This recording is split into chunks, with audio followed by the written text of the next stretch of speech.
नमोस्तु नमोस्तु गुरुदेव। मेरा नाम रेखा जैन है, मैं हाटपिपलिया से हूँ। महाराज जी, मेरी यह शंका है कि जैसे अपन गंधोदक लेते हैं फिर जल से हाथ धोते, तो वो जल में मिक्स होता है गंधोदक? हमेशा याद रखो, सत्य का अनुष्ठान होता है, जो कर सकते हैं वो ही संभव है। आखिर में आपसे पूछता हूं, गंधोदक लेने के बाद यदि जल में हाथ न धो तो क्या करें, क्या व्यवस्था बताओ? कहीं ना कहीं तो व्यवस्था करवा होगी ना है? कब तक सुखाएंगी? और सुखाने के बाद भी उसमें तो कण रहेंगे, रज रहेगी, तो उसको क्या करेंगे बताओ? क्या करना? गंधोदक में जो है उसकी रज तो रहेगी ना, सूखी हो गीली हो। इसलिए अपने द्वारा जितना संभव होता है उतना ही कर सकते हैं। शक का अनुष्ठान होता, शक का नहीं। पहले भी लोगों ने हमसे पूछा, अथवा एक व्यवस्था ये बना सकते हैं आप चाहे तो, कि चम्मच रख लो, उसमें चम्मच से ले लो, मगर अंत में धोना तो पड़ेगा ना जल में हाथ। तो गंधोदक लेने के बाद जल से हाथ धोएंगे तो वो जल कहां जाएगा? नीचे गिराओगे तो अपने नहीं होगा, क्योंकि आपने कह दिया हे गंधोदक का उसमें मिश्रण तो हो गया। तो उसका इतना ही होता है कि गंधोदक लेकर के पुनः जल में हाथ डालते तो अभिप्राय तो विनय करने का है, अभिनय करने का नहीं। इसलिए इतना करो, जब समय हो जाए, जैसे प्राशुक पानी अभिषेक के लिए होता 6 घंटे की मर्यादा का, गंधोदक बना 6 घंटे के पहले गंधोदक का विसर्जन, चाहे जीप वगैरह नहीं, किसी के पैर नहीं पड़ते, अभिनय नहीं होता, तो वो डाल दो, वो जल भी उसमें डाल दो, ठीक है ना? इतना अपन कर सकते हैं, इसका ध्यान रखना था। ठीक, ऐसा प्रमोद गुरुदेव के श्री चरणों में मेरा मेरे परिवार का 3 बार नमोस्तु नमोस्तु नमोस्तु। मेरी ये शंका है गुरुदेव कि आजकल 2 शब्द चल रहे हैं, आचार्य और नवाचार्य। आचार्य और नवाचार्य में क्या फर्क है? और नवाचार्य क्या हमेशा ही चलते रहेंगे, आचार्य नहीं बोलेंगे कभी? समासी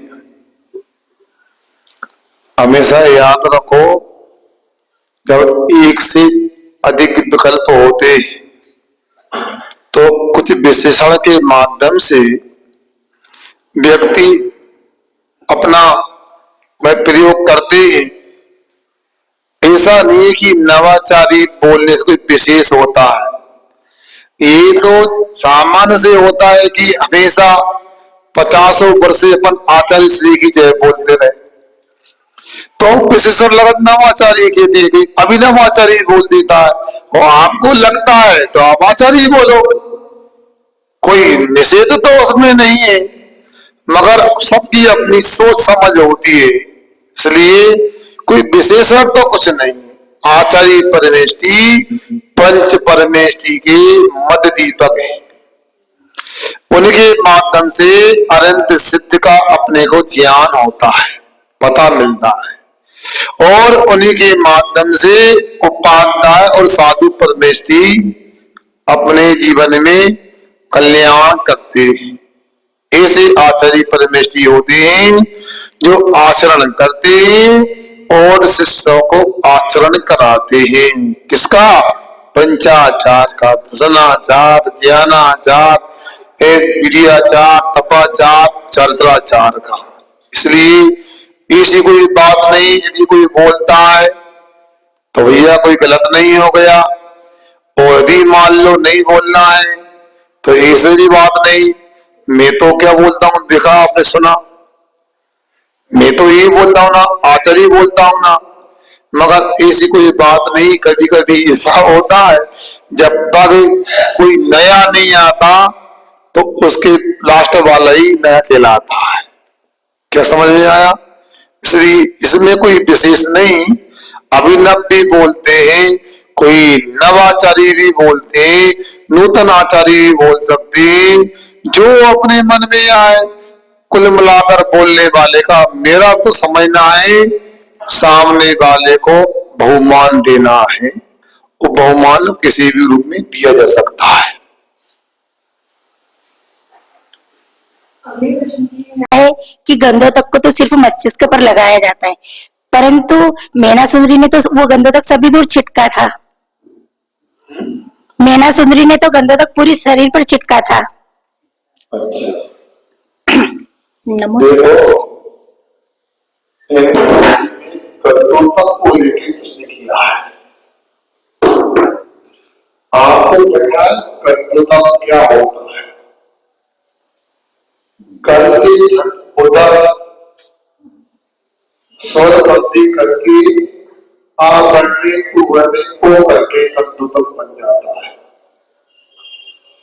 सामान्य जलई तीन लोग की नाद की प्रतिमा पर मंत्रों के सामने धारा की जाती है और उस धारा से जो जल प्राप्त होता है गंधोदक होता है। इसमें नकारात्मक ऊर्जाएं समाप्त होती है इसको लगाने से, और हमारे शरीर में सकारात्मक ऊर्जा होती है। असारता का अभाव तो सर्वता का सदभाव भी इसकी वजह से हो सकता है। इन्होंने पूछा कि मीना सुंदरी ने तो पूरे शरीर में छिड़का था, तो उत्तम अंग लगाने की बात क्यों होती है? क्या आपकी उस समय में क्या शास्त्रों में क्या चर्चा आती है? कैसा है?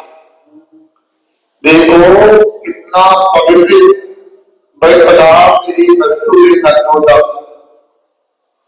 इसको तो उत्तम अंग पर ही लगाने का होता है। किंतु ये बात कहते हैं कि सासू कोड़ी की उन्होंने मुखिया श्री बाप और सिद्ध जगदान की प्रसंग में गंधोदक जो हुआ उस गंधोदक को सबको लगाया। तो ये बात झलके बता पाने को शरीर लगाया, एक बात भी ना स्पष्ट इसलिए नहीं कह सकती, ना शास्त्र में लिखा ना प्रत्यक्ष में।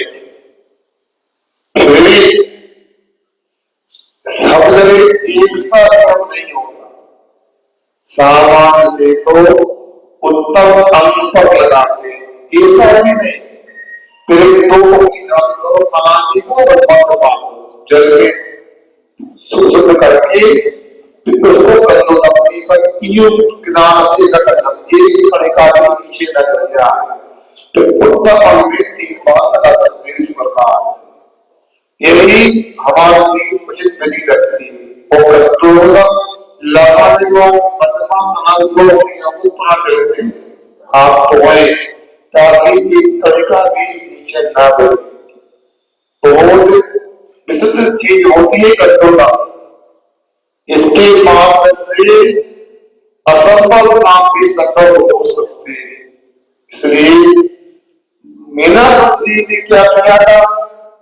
हम प्रत्यक्ष नहीं थे, मगर जो गंधोदक की विधि बताई वो जितनी पवित्रता गंधोदक की है उससे तो यही समझ में आता है उत्तम अंग पर उसको लगाना चाहिए।